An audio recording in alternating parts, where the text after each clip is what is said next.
उपन्यास the desolate era, भाग 1, अध्याय 3, जन्म।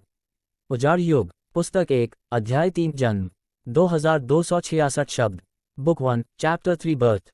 जीनिंग ने आंखें खोली और देखा कि उसे सफ़ेद फर के कपड़े पहने एक विशालकाय व्यक्ति ने पकड़ रखा है। जीनिंग तुरंत समझ गया कि यह व्यक्ति विशालकाय है, क्योंकि इस समय वह एक शिशु की तरह इस आदमी की गोद में था। अब आप जा सकते हैं, उस आदमी ने कहा। जी हाँ, तीनों नौकरानियों ने आदरपूर्वक कहा। जीनिंग को गोद में लिए हुए वह व्यक्ति उसका पिता होना चाहिए। हालांकि उसे अभी अभी बेटा हुआ था, फिर भी वह बर्फ के एक टुकड़े की तरह कठोर प्रतीत होता था, जिसके करीब जाना बहुत मुश्किल था। उसने सुंदर फर के वस्त्र पहने हुए थे, जबकि वे तीनों नौकरानियां भी जानवरों के फर से बने वस्त्र पहने हुए थीं। स्पष्ट रूप से उनकी गुणवत्ता बहुत ही घटिया थी। कमरा बिल्कुल खाली था। दीवार, अलमारी, कुर्सियां, पलंग, सब कुछ संगमरमर से तराशा गया था। नक्काशी बेहद उत्कृष्ट थी और उससे एक प्राचीन सुंदर भव्यता झलकती थी। पलंग के ऊपर 6 या 7 मीटर लंबा एक विशालकाय जानवर का फर था, जो फर्श तक लटका हुआ था। एक नज़र में ही कोई बता सकता था कि यह फर निस्संदेह बेहद महंगा था। उस पलंग पर एक लाल चेहरे वाली युवती लेटी हुई थी। कुर्सियां और अलमारियां भी संगमरमर से बनी हैं। कमरा भी संगमरमर का ही बना होगा। पिताजी और वे तीनों महिलाएं जानवरों की खाल से बने वस्त्र पहने हुए हैं। लगता है इस दुनिया में सभ्यता का कोई उच्च स्तर नहीं है, जीनिंग ने मन ही मन सोचा। बेटा, अपने नवजात बेटे को गोद में लिए होने के बावजूद वह व्यक्ति बेहद भावहीन लग रहा था। उसके चेहरे पर मुस्कान का कोई निशान नहीं था, केवल उसकी आंखों में उत्साह झलक रहा था। जीनिंग को अचानक ऐसा महसूस हुआ जैसे कोई रहस्यमय ठंडी ऊर्जा उसके शरीर में प्रवेश कर गई हो। ये बहुत आरामदायक था और फिर जल्दी ही गायब हो गया। ये चुआन, मेरा बेटा कैसा है? बिस्तर पर लेटी महिला ने जल्दी से पूछा। जैसा कि उम्मीद थी, उसके शरीर की गुणवत्ता सामान्य है, जी ये चुआन ने धीरे से कहा। बिस्तर पर लेटी महिला की आंखों में हल्के आंसू थे। मुझे उसे गले लगाने दो। वह व्यक्ति बच्चे को अपनी बाहों में उठाकर ले गया। अच्छे बच्चे बनो। युवती ने शिशु की ओर देखा, उसकी आंखों में प्रेम भरा हुआ था। ये चुआन, हमारे बच्चे को गर्भ में चोट लगी थी। हालांकि उसने प्राकृतिक पोषक तत्व खाए, लेकिन उससे केवल कुछ हद तक ही नुकसान की भरपाई हुई। हमने अपने बच्चे के साथ सही व्यवहार नहीं किया। क्या उसे गर्भ में ही चोट लगी थी? प्राकृतिक खजाने। ऐसा प्रतीत होता था मानो इस दुनिया में उसके माता पिता साधारण लोग नहीं थे। ... बच्चे को जन्म देने के तुरंत बाद भी उसकी मां आसानी से बिस्तर से उठ गई थी। उसने सफ़ेद फर का वस्त्र पहना हुआ था और अपने पति की बाहों में थी जब वे कमरे से बाहर निकले। तुम यहाँ सफाई कर सकती हो, उसके पिताजी ये चुआन ने उन तीनों नौकरानियों से कहा। जी हाँ, तीनों नौकरानियों ने आदरपूर्वक कहा। दरवाजे के बाहर गलियारे में एक बड़ा बर्फ जैसा सफ़ेद कुत्ता था। उसके बाल रुई जितने लंबे थे और वह बहुत ही शांत स्वभाव का लग रहा था। जब उसकी नज़र जीनिंग पर पड़ी तो वह उत्साह और प्रेम से भर उठा। कमरे के बाहर विशाल आंगन में एक विशालकाय गहरे काले रंग का अजगर कुंडली मारकर बैठा था। वह कई चक्कर लगा चुका था और उसका सिर दर्जनों मीटर की ऊंचाई तक उठा हुआ था। उसका शरीर गहरे, दिल दहला देने वाले ठंडे शल्कों से ढका हुआ था। विशालकाय अजगर ने धीरे धीरे अपना सिर नीचे किया और पास आया। हे भगवान, जीनिंग डर गया। वह बर्फ जैसा सफ़ेद कुत्ता तो ठीक था, उसने पहले भी कई कुत्ते देखे थे। वह बर्फ जैसा सफ़ेद कुत्ता बस थोड़ा बड़ा था, लेकिन ये कुंडली मारे हुए विशालकाय जीव, क्या ये सचमुच एक सांप था? वह अंतहीन वृत्तों में लिपटा हुआ था और उसका उठा हुआ सिर ही दर्जनों मीटर ऊंचा था। पूरी आकृति लगभग 200 या 300 मीटर लंबी होगी। क्या सच में ऐसा विस्मयकारी जानवर उसके अपने परिवार के घर के सामने था? ये तो बस। बेटा, जी ये चुआन ने अपने बेटे की भावनाओं पर कोई ध्यान नहीं दिया, या शायद इस दुनिया में लोग इन चीज़ों के आदी हो चुके थे और उन्हें ये अजीब नहीं लगती थीं। जी ये चुआन ने उनके सामने खड़े बर्फ जैसे सफ़ेद विशालकाय कुत्ते की ओर इशारा करते हुए कहा, ये तुम्हारे चाचा वाइट हैं। ये तुम्हारे पिता के बचपन के दोस्त हैं और इन्होंने तुम्हारी जान बचाई है। तुम्हें इनके साथ वैसा ही व्यवहार करना चाहिए जैसा तुम मेरे साथ करते हो। बर्फ जैसे सफ़ेद कुत्ते ने जीनिंग को प्यार भरी निगाहों से देखा। जीनिंग लगभग शारीरिक रूप से उस गहरे प्यार को महसूस कर सकता था जो बर्फ जैसे सफ़ेद कुत्ते के मन में उसके लिए था। तथापि क्या उसे कुत्ते को अंकल वाइट कहकर बुलाना पड़ा? ये चुआन, बच्चा अभी अभी पैदा हुआ है और अभी कुछ नहीं समझता। उसे ये सब बातें बताने का क्या फ़ायदा? युवती ने बच्चे को गोद में लिए हुए कहा। भले ही उसे समझ ना आए, लेकिन लिटिल वाइट से उसकी यह पहली मुलाकात है। जी ये चुआन ने अपना सिर उठाकर उस विशालकाय अजगर को घूर कर देखा। भाई ब्लैक, फुफकार। यह विशालकाय काला अजगर, जिसे देखकर यकीनन अनगिनत देश दंग रह जाते, अचानक एक काले धुंध में बदल गया और फिर एक काले बालों वाले अधेड़ उम्र के आदमी के रूप में प्रकट हुआ। काले बालों वाले उस आदमी ने बच्चे की ओर मुस्कुराते हुए कहा, ये चुआन, मुझे आज भी याद है जब तुमने पहली बार अपनी प्रतिभा दिखाई थी, तब मैं तुम्हारे साथ चलने के लिए तैयार हो गया था। मैंने कभी सोचा भी नहीं था कि पलक झपकते ही तुम्हारा बेटा हो जाएगा। बच्चे, डरो मत, मैं तुम्हारा चाचा काला हूँ। चलो बाहर चलते हैं, जी, ये चुआन ने कहा। दादाजी और बाकी लोग भी बाहर इंतजार कर रहे हैं। भाई ब्लैक, बेहतर होगा कि तुम अपने सामान्य रूप में लौट आओ। मुझे पता है कि तुम्हें मानव रूप में रहना बहुत असहज लग रहा है। फुफकार, काले बालों वाले आदमी ने सिर हिलाया और फिर वह एक बार फिर काले कोहरे में बदल गया, जो तुरंत उस विशाल कुंडली मारे हुए काले अजगर में परिवर्तित हो गया। विशाल काला अजगर तुरंत बाहर की ओर सरकने लगा। उसका विशाल शरीर बहुत तेजी से हिल रहा था। सरकना सरकना सरकना, वह आसानी से दीवारों को पार कर गया और गायब हो गया। जीनिंग को लगा कि वह अभी भी सदमे की स्थिति में है। हालांकि इस दुनिया के लोगों के लिए यह सामान्य बात हो सकती है, लेकिन पृथ्वी के निवासी जीनिंग के लिए यह बेहद चौंकाने वाला था। 200-300 मीटर लंबा काला अजगर अचानक काले बालों वाले आदमी में बदल गया और कहने लगा कि वह उसका अंकल ब्लैक है। राक्षस, क्या ऐसा हो सकता है कि बर्फीला सफ़ेद कुत्ता भी एक राक्षस हो? जीनिंग को यह एहसास हुआ कि यह दुनिया उसकी कल्पना से कहीं अधिक अद्भुत है। पति पत्नी बच्चे को गोद में लिए गलियारे में निकले। उनके बगल में बर्फ जैसा सफ़ेद कुत्ता चल रहा था। गलियारे के अंत तक पहुंचते ही वे एक पत्थर से बनी सड़क पर आ गए, जो एक बगीचे की ओर जाती थी। बगीचे के अंदर बर्फ की मोटी परत जमी हुई थी। कई काले कवचधारी रक्षक वहां स्थिर खड़े थे, जबकि केंद्र में कई दर्जन लोग खड़े थे। इन सभी लोगों के पास तरह तरह के चमत्कारी विचित्र जीव, विषैले कीड़े और उड़ने वाले प्राणी थे। जीनिंग तुरंत समझ गया। बात यह नहीं थी कि उसके पिता कोई खास थे। बात यह थी कि इस दुनिया के सभी लोग अजीबोगरीब जानवर पालते थे। उन्हें पालतू बनाना एक आम बात थी।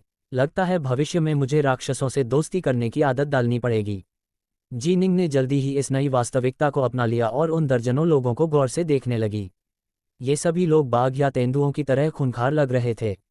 लगभग सभी ने सुंदर ढंग से तराशे गए जानवरों की खाल के वस्त्र पहने हुए थे। केवल 3 महिलाएं ही रेशम या कपड़े के वस्त्र पहने हुए थीं। इससे जीनिंग मन ही मन चौंक गई।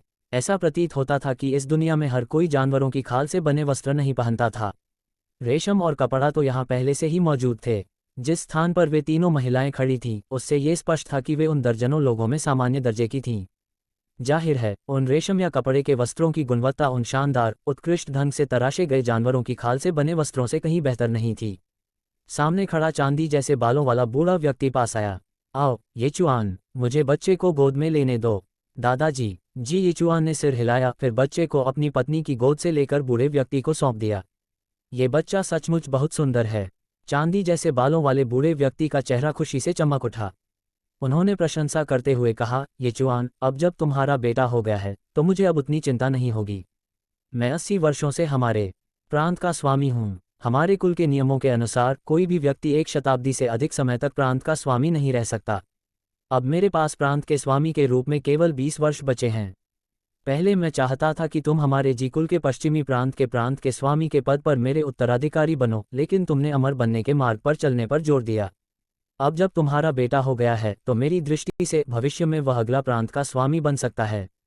अगला प्रीफेक्चर लॉर्ड कौन होगा? जीनिंग आश्चर्यचकित रह गया। ऐसा प्रतीत होता था कि उसका रुतबा काफी ऊंचा था और यह कुल भी विशेष ही होगा। वे अत्यंत आज्ञाकारी दासियां और वे स्थिर, काले कवचधारी रक्षक सभी उसके कुल की शक्ति का प्रमाण थे।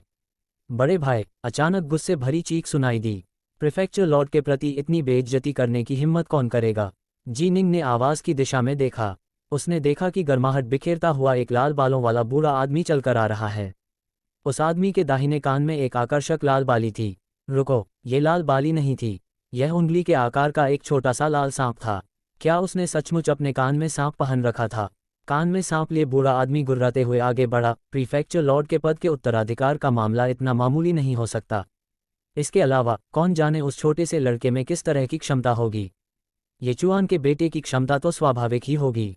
चांदी जैसे बालों वाला बूढ़ा व्यक्ति बेहद आत्मविश्वास से भरा हुआ था। उसी समय जीनिंग के शरीर में अचानक गर्मी की लहर दौड़ गई, जो तुरंत ही शांत हो गई। ये चुआन, चांदी जैसे बालों वाले बूढ़े व्यक्ति ने अपने उस पोते की ओर आश्चर्य से देखा जिस पर उन्हें बहुत गर्व था। वह हैरान क्यों नहीं होता? ये चुआन का पुत्र था, जो वर्षाबूंद तलवार के नाम से प्रसिद्ध था। शक्तिशाली वर्षाबूंद तलवार ने अकेले ही गहरे झीलों और ऊंचे पहाड़ों में छिपे अनगिनत राक्षसों का संहार किया था। जी वंश के पश्चिमी प्रांत के अधीन असंख्य जनजातियां वर्षाबूंद तलवार के बारे में जानती थीं। वास्तव में जितने लोग प्रांत प्रमुख को जानते थे उससे कहीं अधिक लोग उसके बारे में जानते थे। जब तक गर्भ में पल रहे बच्चे को कुछ अनमोल पोषक तत्व मिलते रहेंगे तब तक शिशु को स्वाभाविक रूप से सर्वोत्तम विकास की परिस्थितियां प्राप्त होंगी। बड़े भाई, नागवंशी बुजुर्ग हंसे। लगता है येचुआन का बेटा बहुत साधारण है। हमारे जी कबीले के पश्चिमी प्रांत में, जो इतने सारे कबीलों का मुखिया है, एक कमजोर से लड़के को प्रांत प्रमुख का महत्वपूर्ण पद कैसे मिल सकता है? जी कबीले के लोग भला उसके सामने कैसे झुकेंगे? इतने सारे कबीले भला उसके सामने कैसे झुकेंगे? प्रीफेक्चर लॉर्ड, ऐसा लगता है कि यह छोटा सा व्यक्ति अगले प्रीफेक्चर लॉर्ड के पद के लिए उपयुक्त नहीं है। प्रीफेक्चर लॉर्ड का महत्वपूर्ण पद इतनी लापरवाही से नहीं छोड़ा जा सकता। वहां मौजूद वे कुछ दर्जन लोग जी कबीले के पश्चिमी प्रांत के उच्चस्तरीय सदस्य थे। उनमें से कई बोलने लगे। चुप रहो, जी येचुआन ने भौहें चढ़ाते हुए कहा। जैसे ही उसने अपनी बर्फीली निगाहों से पूरे इलाके का जायजा लिया, तुरंत ही कबीले के कई सदस्य चुप हो गए। लेकिन नागवंशी बुजुर्ग ने क्रोधित होकर कहा, कितना बड़ा क्रोध है! ये जी कबीले का पश्चिमी प्रांत है। क्या हम यहाँ बात भी नहीं कर सकते? आपका पुत्र प्रांत प्रमुख बने। यदि आपका पुत्र योग्य होता तो जी कबीले के पश्चिमी प्रांत के लिए आपके द्वारा किए गए महान कार्यों को देखते हुए हम निश्चित रूप से कुछ नहीं कहते। लेकिन आपका पुत्र तो बहुत ही साधारण है, फिर भी आप उसे प्रांत प्रमुख बनाना चाहते हैं। जी कबीले के पश्चिमी प्रांत के ध्वज के अंतर्गत असंख्य जनजातियों को क्षेत्रीय लड़ाइयों में एक साथ लड़ना होगा और साथ ही गहरे पहाड़ों और झीलों में रहने वाले भयानक राक्षसों से भी लड़ना होगा। एक कमजोर प्रांत प्रमुख कैसे कबीले के सदस्यों को स्वेच्छा से आत्मसमर्पण करने के लिए मजबूर कर सकता है? वह उन जनजातियों को कैसे अधीन कर सकता है? यदि पश्चिमी प्रांत प्रभावशाली नहीं है तो हम आसपास के संगठनों के विरुद्ध सत्ता के लिए संघर्ष कैसे करेंगे और भयानक राक्षसों का वध करने के लिए पहाड़ों और झीलों में कैसे जाएंगे? झीलों और पहाड़ों के भयानक राक्षसों को मारने वाला मैं ही होऊंगा। जी येचुआन की आवाज बर्फ की तरह ठंडी थी। तुम वाकई बहुत बहादुर हो। जी येचुआन, तुम अपनी प्रतिष्ठा के अनुरूप हो। तो क्या तुम अकेले ही पहाड़ों और झीलों में छिपे सभी भयानक राक्षसों को मार डालोगे? तब मैं, जी ली, तुमसे ये कहता हूँ, अगर तुम 100 भयानक राक्षसों को मार डालो तो मैं जी कबीले के पश्चिमी प्रांत के अगले प्रांत प्रमुख के पद को लेकर तुमसे कोई बहस नहीं करूंगा। मैं तुम्हारे बेटे को ये पद सौंप दूंगा। नागवंशी बुजुर्ग ने व्यंग्य किया। जी येचुआन उसे घूरता रहा। हर एक डाय मॉन्स्टर बेहद चालाक और शक्तिशाली था। उन्हें इतनी आसानी से कैसे मारा जा सकता था? उनमें से 10 को मारना भी एक चमत्कार होता, 100 को मारना तो दूर की बात है। बस करो, बच्चा अभी अभी पैदा हुआ है और इतना तनाव नहीं झेल सकता। सफ़ेद बालों वाले बुजुर्ग ने उन्हें घूरते हुए आदेश दिया, आज रात स्नोफॉल हॉल में एक उत्सव भोज होगा। अभी के लिए सभी लोग जा सकते हैं। ठीक है, सर्पों के मुखिया ने सबसे पहले प्रतिक्रिया दी और वह भी जोर से। उन्होंने तुरंत आधे से अधिक लोगों को अपने साथ ले लिया और बाकी लोग भी जल्दी से अपने अपने स्थानों पर लौट गए और इस बगीचे को छोड़ दिया। नॉवल फायर उपन्यास द डेसोलेट एरा भाग 1 अध्याय 4 प्रीफेक्चर लॉर्ड उजाड़ युग पुस्तक 1 अध्याय 4 प्रीफेक्चर लॉर्ड 2211 शब्द book 1 chapter 4 prefecture Lord. Snowfall palace में भोज देर रात तक चलता रहा। रात ढलते ही आसमान तारों से भर गया। जी येचुआन और उनकी पत्नी अपने शिशु को लेकर घर लौट आए। वाह! जी निंग ने धुंधली आंखों से अपनी छोटी आंखें खोली और तारों से भरा रात का आकाश देखा। आह! वह सो गया था। दरअसल वह बीच रास्ते में ही सो गया था। हॉल में संगीतकारों, ढोल वादकों और नंगे पैर, फर के वस्त्र पहने महिला नर्तकियों की मनमोहक प्रस्तुतियां थीं। ये पृथ्वी की प्रस्तुतियों से बहुत अलग था, लेकिन फिर भी देखने में बहुत सुंदर था। हालांकि वह अभी भी एक शिशु ही था। बीच में ही उसे इतनी नींद आने लगी कि वह तुरंत सो गया। येचुआन, यूची स्नो ने बर्फ में चलते हुए गुस्से से कहा, दावत में तुमने ऐसा क्यों कहा था कि तुम हमारे बेटे को सोने की तलवार छीनने के लिए भेज दोगे? क्या तुम्हें पता नहीं कि यह कितना मुश्किल काम है? मैं इसे पूरा करने में सक्षम था। येचुआन ने भौहें चढ़ाईं। तुम जी वंश के पश्चिमी प्रांत के सबसे शक्तिशाली सदस्य हो। तुमने युवावस्था में ही ये कर दिखाया, लेकिन जी वंश के पश्चिमी प्रांत के 1000 साल के इतिहास में तुम्हारे जैसे कितने लोग हुए हैं? स्नो गुस्से में थी। आमतौर पर वह बहुत कोमल स्वभाव की थी, लेकिन अपने बेटे से जुड़ी कोई भी बात उसे बेचैन कर देती थी। और आज जब प्रांत प्रमुख ने हमारे बेटे को अगला प्रांत प्रमुख बनाने का सवाल उठाया तो 5 निरीक्षकों ने सहमति दे दी। केवल एक और निरीक्षक की जरूरत थी। तुम्हें बस एक निरीक्षक को मनाना था। अगर 6 निरीक्षक सहमत हो जाते तो हमारा बेटा आसानी से अगला प्रांत प्रमुख बन जाता। फिर सोने की तलवार छीनने क्यों गए? स्वर्ण तलवार को हासिल करना बेहद मुश्किल था। येचुआन ने सिर हिलाया और आह भरी। तुम नहीं समझते। मुझे क्या समझ नहीं आ रहा? स्नो ने गुस्से से कहा, तुम्हें पश्चिमी प्रांत में आए ज्यादा समय नहीं हुआ है। तुम यहाँ छिपी पेचीदगियों को नहीं समझते। येचुआन ने समझाया, पश्चिमी प्रांत के 10 निरीक्षक प्रांत प्रमुख के पक्ष और जीली के पक्ष में बंटे हुए हैं। इनमें 3 मध्यमार्गी हैं। अगर हम किसी और निरीक्षक को अपने प्रभाव क्षेत्र में लाते तो इसकी कीमत बहुत भारी पड़ती। कीमत ज्यादा होने से क्या फर्क पड़ता है? स्नो ने नाराजगी से कहा। हाँ, अगर हम बहुत बड़ी कीमत चुकाएं तो हम अपने बेटे को प्रीफेक्चर लॉर्ड बना सकते हैं। येचुआन ने माथे पर शिकन डालते हुए कहा। लेकिन अगर हमारा बेटा अयोग्य है तो प्रीफेक्चर लॉर्ड का पद संभालने की अनुमति मिलने पर भी उसे अनगिनत कष्ट सहने पड़ेंगे, असहनीय कष्ट। यह एक तरह की यातना होगी। यूची स्नो स्तब्ध रह गई। मैं नहीं चाहता कि मेरा बेटा दुखी रहे, येचुआन ने धीरे धीरे आगे कहा, इसलिए मैंने स्वर्ण तलवार छीनने की बात उठाई।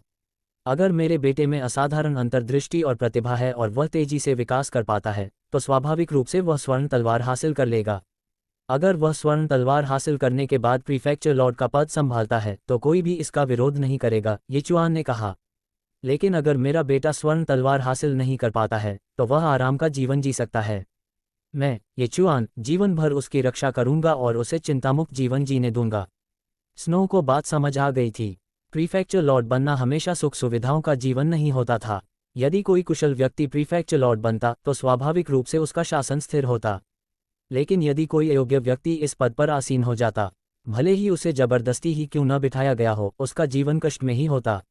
येचुआन, तुम्हें दोष देना मेरी गलती थी, स्नो ने धीरे से कहा। येचुआन ने अपना सिर नीचे झुकाया और अपने बेटे का चेहरा सहलाया। इसकी आंखें पूरी तरह खुली हुई हैं। ये बच्चा बहुत पहले ही जाग गया था। ठीक है, येचुआन, हम उसका क्या नाम रखें? स्नो ने अचानक पूछा। मैंने तुमसे गर्भावस्था के दौरान पूछा था, लेकिन तुम्हें कोई भी नाम पसंद नहीं आया था। अब जब वह पैदा हो चुका है तो हमें एक उपयुक्त नाम सोचना होगा। उसका नाम उसके साथ ही दुनिया में आए, येचुआन ने कहा। मैं इस बारे में सावधान क्यों न रहूं? मैंने पहले तो फैसला नहीं किया था, लेकिन अभी अचानक मेरे मन में एक नाम आया। चलो अपने बेटे का नाम निंग रखें, जिसका अर्थ है शांत। चाहे उसका जीवन सामान्य हो या रोमांचक, चाहे वह कमजोर हो या माहिर, उसका हृदय शांत और स्थिर रहे। निंग, हिम बड़बड़ाया। जी निंग, जी निंग, जी निंग। अपनी माँ की गोद में बैठा शिशु बड़ी बड़ी आंखों से घूर रहा था। क्या यही वह नाम था जो प्रथम न्यायाधीश कुई महल के स्वामी ने जीवन और मृत्यु की पुस्तक में उसके लिए पहले से ही तय कर रखा था? या यह महज एक संयोग था? क्या इस जन्म में भी उनका नाम फिर से जी निंग रखा जाएगा? ... जी वंश के पश्चिमी प्रांत का सबसे शक्तिशाली सदस्य रेनड्रॉप स्वॉर्ड जी येचुआन था। दूसरी थी टाइगर डैमन जी ली प्रांत के भीतर। बधाई हो और बधाई हो पिताजी, बालों में कई चोटियां गंवाए एक अधेड़ उम्र के व्यक्ति ने कहा। वह येचुआन इतना अहंकारी और अंधा था कि उसने सचमुच कह दिया कि वह अपने बेटे को स्वर्ण तलवार छीनने के लिए भेजेगा। पश्चिमी प्रांत पीढ़ियों से हमारे जी वंश के हाथों में रहा है। स्वर्ण तलवार छीनकर आज तक किसी ने भी प्रांत प्रमुख का पद नहीं संभाला है। लाल बालों और कानों में लाल रंग के सांप वाले उस बूढ़े आदमी ने अपने हाथ आपस में टकराते हुए कहा, जब मैं जवान था तो मुझे प्रीफेक्चर लॉर्ड बनना चाहिए था, लेकिन उस समय मैं बहुत ज्यादा दिखावा करता था और आखिरकार अपने बड़े भाई जी यंग से हार गया। उस बूढ़े कमीने यंग ने प्रीफेक्चर लॉर्ड का पद हथिया लिया और 80 साल से उस पद पर बना हुआ है। पूरे 80 साल मैं इतने समय से इंतजार कर रहा था। हर दिन मेरे लिए अग्नि परीक्षा जैसा था। ली ने दांत पीसते हुए कहा। मुझे उम्मीद नहीं थी कि उनके वंश से येचुआन जैसा कोई निकलेगा। वह सचमुच एक प्रतिभाशाली और असाधारण प्रतिभा है। सौभाग्य से येचुआन को केवल अमर बनने के प्रशिक्षण में रुचि है और उसे प्रांत प्रमुख बनने की कोई परवाह नहीं है। येचुआन आज कुछ ज्यादा ही अहंकारी हो गया था। उसने अपने बेटे के लिए ऐसा रास्ता चुना। ऐसा लगता है कि स्वर्ग की यही इच्छा है कि हम प्रीफेक्चर लॉर्ड का पद ग्रहण करें, अधेड़ उम्र के व्यक्ति ने उत्साह से कहा। जल्दबाजी मत करो, ली चिल्लाया। जब मैं छोटा था उस हार ने मुझे सिखाया कि सफलता मिलने से पहले किसी को बहुत खुश नहीं होना चाहिए। हमें तैयारी करनी चाहिए। पिताजी, क्या आपका मतलब यह है कि... उस व्यक्ति ने पूछा। ली एकाग्रता में डूबा हुआ था और उसके चेहरे पर शिकन थी। समय धीरे धीरे बीतता गया। अधेड़ उम्र का आदमी एक तरफ बैठा रहा, उसे परेशान करने की हिम्मत नहीं कर रहा था। वह जानता था कि उसके पिता सोच रहे हैं। बिल्कुल, जी ली ने अचानक धीमी आवाज में कहा। हम यही करेंगे। अधेड़ उम्र के व्यक्ति ने अपने पिता की ओर देखा। पिताजी, आपकी क्या योजना है? सुनहरी तलवार हासिल करने के लिए सभी कबीलों के युवकों और जी वंश के वंशजों को हराना होगा, ली ने धीमी आवाज में कहा। हालांकि कबीले के सदस्य कम हैं, फिर भी वे बड़ी मात्रा में खजाने और गुप्त ग्रंथ प्राप्त कर लेते हैं, जबकि कबीलों में युवकों की संख्या अधिक है, लेकिन उनमें से बहुत कम को ही कोई खजाना मिलता है। लेकिन इसके बावजूद हर 4 साल में होने वाले स्वर्ण तलवार समारोह में हर 5 या 6 समारोहों में से केवल एक बार ही जी वंश का कोई सदस्य जीतता है। अधेड़ उम्र के व्यक्ति ने सिर हिलाया। कबीले के सदस्य बहुत ज्यादा हैं। कोई न कोई असाधारण प्रतिभावान व्यक्ति हमेशा उभरकर सामने आएगा, लेकिन उनकी प्रतिभा चाहे कितनी भी महान क्यों न हो, हम उन्हें जी कबीले की सबसे शक्तिशाली कलाएं नहीं सिखाएंगे। हम उन्हें केवल कुछ कम महत्वपूर्ण कलाएं ही सिखाएंगे। हालांकि स्वर्ण तलवार समारोह के दौरान कबीले के वे युवक शक्तिशाली हो सकते हैं, लेकिन 70-80 वर्षों के बाद सबसे शक्तिशाली कलाकार जी कबीले के ही होते हैं। मेरा इरादा यह है कि, जीली ने धीमी आवाज में कहा, कबीलों में से कुछ प्रतिभाशाली युवकों को चुनकर उन्हें ढेर सारा खजाना और संसाधन देकर प्रशिक्षित करना है। मेरे प्रशिक्षण के बिना भी ये आदिवासी युवक पहले से ही इतने शक्तिशाली हैं। मेरे प्रशिक्षण के बाद उनकी शक्ति में निश्चित रूप से जबरदस्त उछाल आएगा और वे और भी ताकतवर बन जाएंगे। मुझे विश्वास नहीं होता कि येचुआन का पुत्र उन सभी को हराकर स्वर्ण तलवार पर कब्जा कर पाएगा। ठीक है, अधेड़ उम्र के व्यक्ति ने जल्दी से सिर हिलाया। आमतौर पर आदिवासी युवाओं और जी कबीले के सदस्यों के साथ व्यवहार पूरी तरह से अलग होता था। जी गोत्र के युवक एक ही परिवार के थे। स्वाभाविक रूप से जी गोत्र उनके साथ बेहतर व्यवहार करता, लेकिन अन्य गोत्रों के युवकों के साथ व्यवहार करते समय उन्हें अपने करीब लाना और उन पर अच्छी तरह नियंत्रण रखना पड़ता। लेकिन इस बार वह अपनी सारी प्रतिभा का उपयोग करके सबसे होनहार युवकों को संवारने का काम करेगा। पिताजी, अगर आप ऐसा करेंगे तो जी येचुआन का बेटा निश्चित रूप से हार जाएगा, अधेड़ उम्र के व्यक्ति ने आत्मविश्वास से कहा। हा, ली हंसा। याद रखना, येचुआन के साथ हमारे कुछ लोगों को तैनात कर देना। मैं देखना चाहता हूं कि येचुआन का बेटा कितनी तेजी से शक्ति प्राप्त करता है। अपनी और अपने प्रतिद्वंदी की शक्ति को जानकर ही विजय प्राप्त की जा सकती है। हाँ, अधेड़ उम्र के व्यक्ति की आंखें चमक रही थीं। ... यूची स्नो ने अपने बेटे को धीरे से गर्म बिस्तर पर लिटा दिया। निंग, अच्छे बच्चे बनो और आराम से सो जाओ। स्नो ने अपने बेटे के चेहरे को प्यार से चूमा और फिर खुद भी बिस्तर पर लेट गई। निंग के चेहरे पर पीड़ा के भाव थे। उसने अपने होठों के कोने पोंछे। उसने अभी अभी माँ का दूध पिया था। कितना अजीब एहसास था। पिछले 24 घंटों की घटनाएं बेहद चौंकाने वाली और अविश्वसनीय थीं। पहले तो वह निराशा के पुल को पार कर चुका था, लेकिन फिर दादी मेन का अमृत पीने से ठीक पहले पाताल लोक में एक भीषण उथल पुथल मच गई। ऐसा लग रहा था मानो दुनिया बिखरने वाली हो। सौभाग्य से उसने समय रहते प्रतिक्रिया दी और नश्वर लोक की सुरंग में कूद गया और इस दुनिया में उसका पुनर्जन्म हुआ। एक बर्फीला सफ़ेद शिकारी कुत्ता जो उसका अंकल वाइट था। एक कई 100 मीटर लंबा विशालकाय काला अजगर जो अपना सिर एक घर की ऊंचाई तक उठा सकता था और साथ ही एक काले बालों वाले अधेड़ उम्र के व्यक्ति में परिवर्तित हो सकता था जो उसका अंकल ब्लैक था। और अब उनसे उम्मीद की जा रही थी कि वे कोई सुनहरी तलवार छीनकर किसी प्रांत के सरदार बन जाएंगे। अरे दोस्तों, क्या आपने कभी मुझसे ये पूछने के बारे में सोचा कि इस सब के बारे में मैं कैसा महसूस करता हूँ? छी, शिशुओं के कोई मानवाधिकार नहीं होते। जीनिंग सोचते हुए अपने होठों के कोने से दूध चाट रहा था। फिर भी उसकी आंखों में थोड़ी सी उत्तेजना झलक रही थी। प्रशिक्षण का समय आ गया है। यहाँ आते ही पहले दिन से ही उसे आभास हो गया था कि उसका कुल बहुत शक्तिशाली है। अनगिनत कबीलों पर शासन करने में सक्षम कुल साधारण कैसे हो सकता है? लेकिन स्पष्ट रूप से प्रीफेक्चर लॉर्ड के पद ने सभी पक्षों का ध्यान आकर्षित कर लिया था। कान में लाल सांप लिए वह बूढ़ा भी कमजोर नहीं था। उसने प्रीफेक्चर लॉर्ड से बहस करने और निंग के पिता से झगड़ा करने का साहस दिखाया। पेंच कसना, निंग अभी बहुत छोटा बच्चा था। उसे इन सब बातों की चिंता करने की कोई ज़रूरत नहीं थी। अभी सबसे ज़रूरी था अभ्यास करना। विजुअलाइजेशन तकनीक नुवा पेंटिंग का अभ्यास करना। कोई महल के स्वामी के अनुसार नुवा चित्रकला एक ऐसी वस्तु थी जो उन्हें एक असाधारण व्यक्तित्व प्रदान करती, भले ही उनका जन्म स्वर्गलोक में हुआ होता और वे दिव्य सेना में शामिल हो गए होते, नश्वर लोक में तो और भी अधिक। नश्वर लोक में ये निस्संदेह सर्वोच्च स्तर की दृष्टि तकनीकों में से एक होती। ऐसी अनमोल तकनीक जो उनके मन में गहराई से समाई हुई थी, इस संसार में उनके लिए सबसे शक्तिशाली सहारा थी। अपने पिछले जन्म में वह 18 वर्षों तक बीमारी से पीड़ित रहा था। आधे घंटे टहलने मात्र से ही वह थक जाता था। वह उस बेबसी के एहसास से तंग आ चुका था। मृत्यु के सामने बेबस होने का एहसास। बस बहुत हो गया। बस वह अपनी किस्मत खुद अपने हाथों में लेगा और वह किस्मत कोई महल के स्वामी द्वारा बताए गए मार्ग पर चलने की थी। अमर बनने का प्रशिक्षण। अमर बनने का प्रशिक्षण ही एकमात्र विकल्प था जिसे वह चुन सकता था। निंग ने अपनी आंखें बंद कर लीं और बोलना शुरू किया। जी निंग के शरीर में धीरे धीरे प्राकृतिक ऊर्जा का एक अंश प्रवेश करने लगा।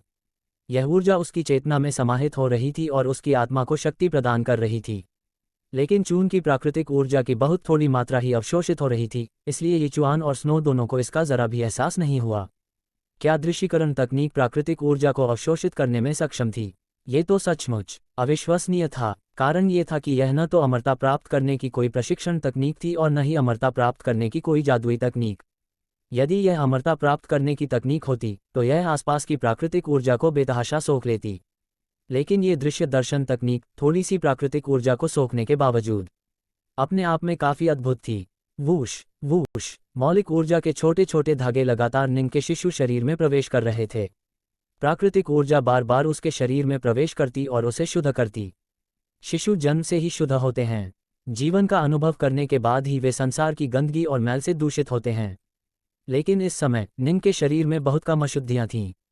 प्राकृतिक ऊर्जा द्वारा बार बार शुद्ध होने के कारण वह शीघ्र ही अतुलनीय रूप से शुद्ध हो गया, नवजात शिशु की तरह शुद्ध। अपने दोस्तों के साथ साझा करें।